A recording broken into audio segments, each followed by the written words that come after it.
këtu mund ndodhi që të ketë edhe një krizë, kolaps të qeverisë në Izrael dhe krizë politike, me pasaj pasoja në implementimin e planit paqes. Pra është një ekuacion me jashtëzakonisht shumë ndryshore për që në optimist në këtë moment.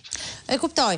Dhe përpara se ndalemi te skenari mbi atë çfarë pritet, përgjigjen që pritet nga Hamasi, në vetvete, mbi ato pika që janë të parashikuara ashtu siç janë të parashikuara. A parashikohet ose ju a shihni që mund të siguroj një paqe të shpejtë? Apo do duhen vite, pavarësisht gjithë të panjohurave në këtë ekuacion që ju përmendni? Pak a shumë në mënyrë të drejtë të ndërthur, do të thënë jo të drejtë për drejtë, të tërthort, unë ju përgjigja se pyetje duke thënë që jam shumë pak optimist, sepse janë shumë ndryshore në këtë ekuacion dhe në planin e paqes, po dhe shikojmë flitet për një International Stabilization Force, do me thënë forca ndërkombëtare stabilizuese. Unë kam qenë vetë pjesë e forcave të tilla në Kosovë, për shembull, për më shumë se për pothuaj një dekadë kam punuar atje dhe kam parë se sa komplekse janë këto lloj operacionesh për krijimin e një shteti.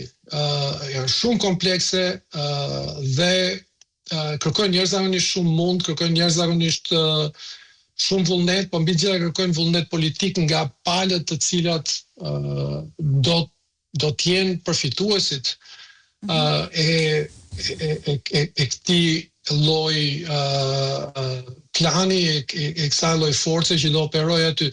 Pra duhet që të ketë vullnet politik nga gjithë ata që do kontribuojnë për ndërtimin e kësaj force, nga gjithë ata që do kontribuojnë për ndërtimin e një shteti të ri, por mbi të gjitha duhet të ketë vullnet politik nga ata të cilët do të qeverisen.